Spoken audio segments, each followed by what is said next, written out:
Okay, imagine this scenario. You walk into your home after a really long, draining day. What hits you first? Is it this wave of calm, a sense of peace just settling in? Or is it the opposite? Does the space itself, maybe the clutter, the lighting, just feel like it's adding more stress? Exactly. In this, crazy busy world we're in, finding moments to genuinely relax feels almost like a luxury, doesn't it? It really does. But what if your home, your actual living space, could be that escape, your personal haven designed for calm? That's what we're diving into today, right?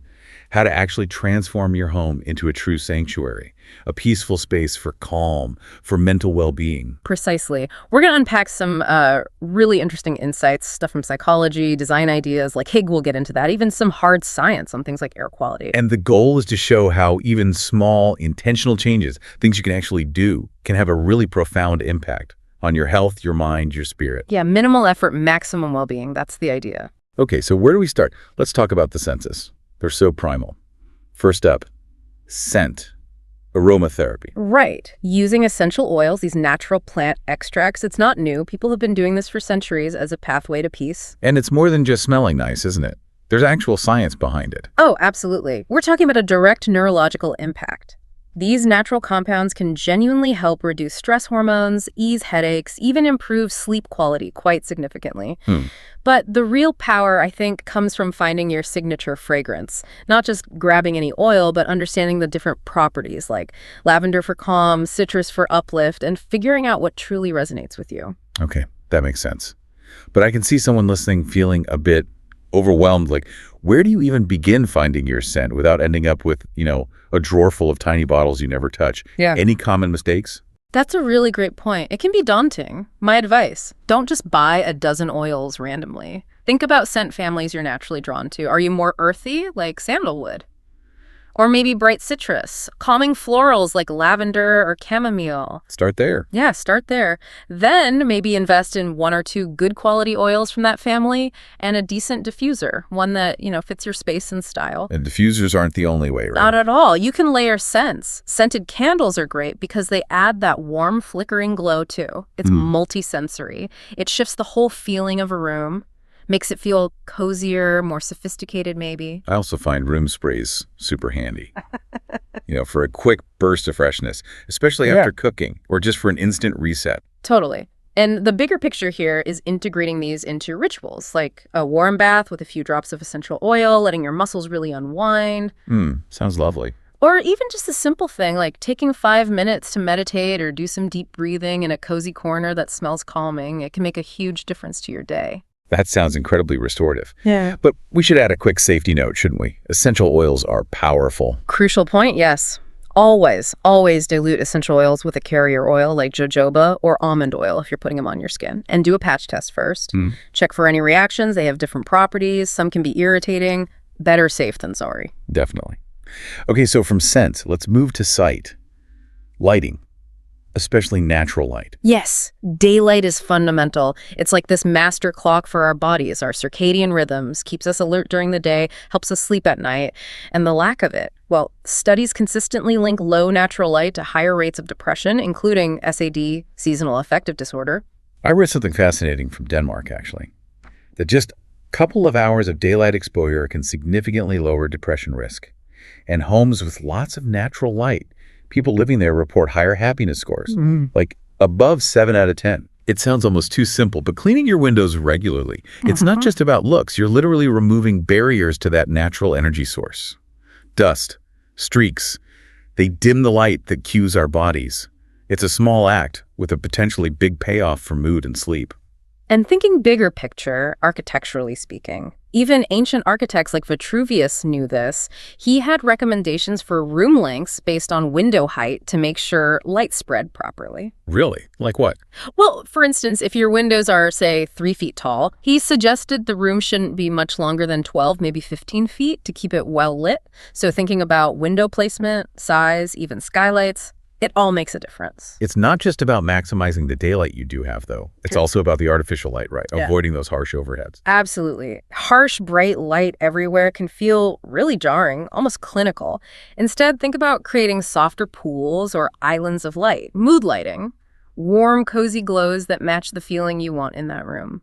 lamps, dimmer switches. Makes sense. There's this amazing real-world example from Rjukan in Norway. It's a town in a deep valley. It gets very little sun for months. Oh, I think I've heard of this. Yeah. So residents really felt the impact. An artist came up with this idea: giant mirrors, heliostats on the mountainside to reflect sunlight down into the town square. Wow. Did it work? It did. It created this bright communal space during the dark months, boosted spirits, got people interacting more. It just underlines how vital light is for us. Speaking of cozy feelings and community, Yeah. that leads us nicely into Hygge. Ah, Hygge, yes. It's more than just a cozy blanket trend, isn't it? Definitely. It's this core Danish cultural value. Yeah. It's about finding happiness in simple things, connecting with people, the atmosphere, less about stuff. And it taps into something fundamental: how our home environment affects our mental health. Good design, thoughtful spaces, they genuinely increase happiness. There's that great quote. We shape our buildings, and afterwards our buildings shape us. Exactly. It pushes us to be intentional. Look around your space. How does it make you feel? How can you tweak it to support the way you want to live, the person you want to be? So how do we actually do Hygge? Make it tangible. It starts with comfort, right? Soft things. Yeah, plush textiles, cushions, blankets, things that make you want to curl up and relax. But Hygge is also about how you feel in this space.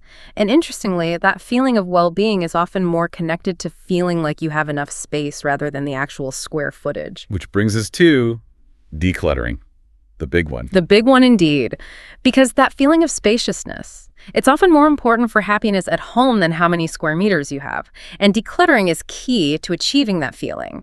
It's not just about the physical mess, though, is it? It's the mental load. Precisely. Clutter isn't just visual noise.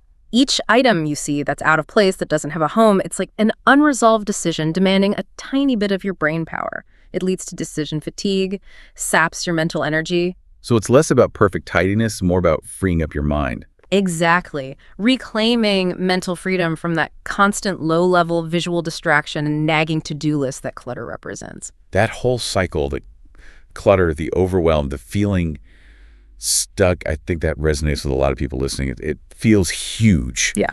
So what's like one tiny, almost ridiculously small first step someone could take this week just to get some momentum? That's the key. Momentum, not perfection. Start really small. One drawer, Yep. one shelf, one pile of papers, just one thing. Set a timer for 15 minutes if you need to. Okay. And don't be afraid to ask for help. A friend, family member, even a professional organizer if you're really stuck. Sometimes just having someone else there makes it easier. What about sentimental stuff? That's often the hardest. It really is. If letting go feels like losing a memory, try taking a photo of the item. You keep the memory, but release the physical object. And the most crucial part, once you decide something goes, get it out of the house quickly. Donate it, bin it, give it away, whatever the plan is, execute it. Don't let it become a new pile somewhere else. Good point. Okay, so beyond decluttering, our home should also reflect who we are, right? Our identity. Yes. It should feel authentically you. Thoughtful design can actually nudge you towards being the person you want to be, support good habits. And speaking of nurturing the mind, books. Ah, yes, the power of books. There's research showing a link between the number of books in a home and kids' future literacy and engagement.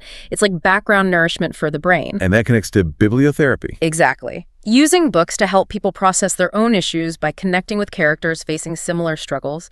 It shows the healing power of stories, how they combat loneliness, like William Sieghardt's poetry pharmacy poems match to specific feelings, reminding you you're not alone in what you experience. Love that. Another big challenge for many now is work-life balance, when home is the office. Huge one. Creating separation is key. Even if it's just a visual barrier, a screen, a curtain, or furniture that folds away, it's about signaling to your brain, work time is over, now it's relaxation time. And actually scheduling breaks. Getting comfy furniture for the workspace. Essential. Treat your home workspace with the same ergonomic care you'd expect in an office. Prevent burnout. Protect your body. Okay, shifting gears slightly. Fostering connections within the home. Family meals came up. Yes, such a fundamental ritual. The research is clear. Regular family meals link to better academic performance for kids, better mental health, stronger family bonds.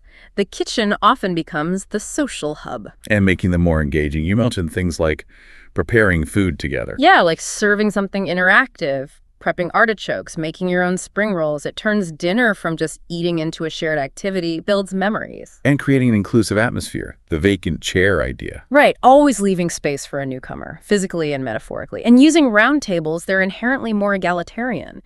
No head of the table, encourages eye contact, deeper conversation. For those deeper conversations, it's about creating the right space for them. Absolutely. Maybe use conversation starter cards sometimes. Be willing to be vulnerable yourself. Share struggles that gives others permission to do the same. And importantly, don't be afraid of silence. Sometimes connection deepens in quiet reflection together. It all comes back to the environment shaping us. Yeah. Even beyond our own walls, right? Like neighborhood design. Definitely. Things like shared gardens, cul-de-sacs that encourage interaction, they build community happiness. It's about designing for connection on multiple levels. Okay, let's bring nature inside now. Nature's embrace. First, plants as air purifiers. The green clean. Yes, the NASA research is pretty well known now. Common houseplants can actually absorb airborne pollutants, things like formaldehyde, benzene, xylene, often found in homes, stuff that contributes to sick building syndrome. And NASA thought they were so effective they might use them in space. That's right. As part of biological life support systems on future space stations, they target VOC's volatile organic compounds, those chemicals off-gassing from furniture, paints, cleaning products. So what are some good, easy ones for people to try? Well, the spider plant is great. Tackles formaldehyde and xylene, super easy to care for. Snake plant almost thrives on neglect, handles a wide range of VOCs. Peace lily is good too, likes indirect light. Aloe vera for formaldehyde and benzene. Golden pothos, very forgiving, removes several pollutants. Lots of options. Yeah. And it's not just about cleaner air, is it? Plants do more. Oh, totally. Aesthetically, they're beautiful. Psychologically, studies show they reduce stress, improve mood. They even help regulate humidity. Just having greenery around feels good. But how do they stack up against, say, an electric air purifier? Are plants enough? That's a really important question. Plants are great natural filters, energy efficient, cost effective, but they do have limitations, especially with really high pollutant levels or very fine particles. Right. Air purifiers, especially those with HEPA filters, are designed to capture tiny particles, dust, pollen, pet dander. And activated carbon filters trap odors and those VOCs very effectively. They can remove up to 99.97% of airborne particles. Much more efficient for certain things. So maybe it's not an either situation. Exactly. The ideal approach is often both. Use plants for their natural benefits, the aesthetic boost, the humidity, that connection to nature, and supplement with an air purifier for really efficient removal, especially if you have allergies, sensitivities, or live in an area with poorer air quality. Best of both worlds. Makes sense. Okay, finally, let's talk food and joy. Madglade. Yes, Madglade. It's this lovely Danish concept, finding joy not just in eating the food for fuel, but in the whole process, the cooking, the sharing. Homemade cooking is an act of love. It really is. There's a sense of accomplishment, satisfaction. It can be meditative, creative. It explains why the kitchen is so often the heart of the home where people gather. Bringing nature into that process, growing your own food. Yes. So many people express that desire for a garden.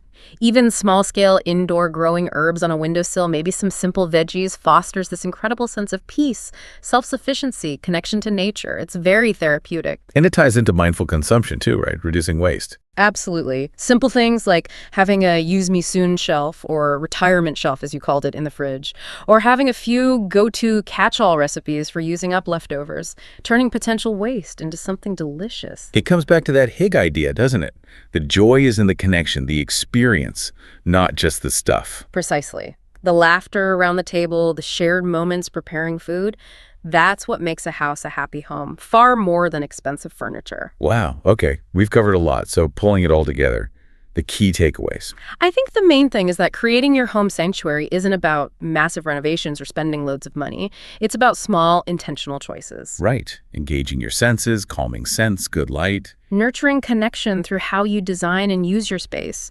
Embracing simplicity by, yes, decluttering. Bringing nature in with plants, maybe even growing a little food. Enjoying the process of cooking and sharing. It's really about designing a space that meets all your needs. From basic safety right up to helping you feel like your best self, supporting your well-being. In a world that's always pulling us in a million directions, demanding so much, your home can be your anchor. That safe harbor you return to. A place that genuinely nourishes you, mind, body, and soul. So the question for everyone listening is, what's one small, intentional change you could make, maybe even today, to start transforming your space into more of a sanctuary for your soul? We hope this deep dive has given you some inspiration, some practical ideas to cultivate a more peaceful, well-being focused home. Join us next time for another deep dive.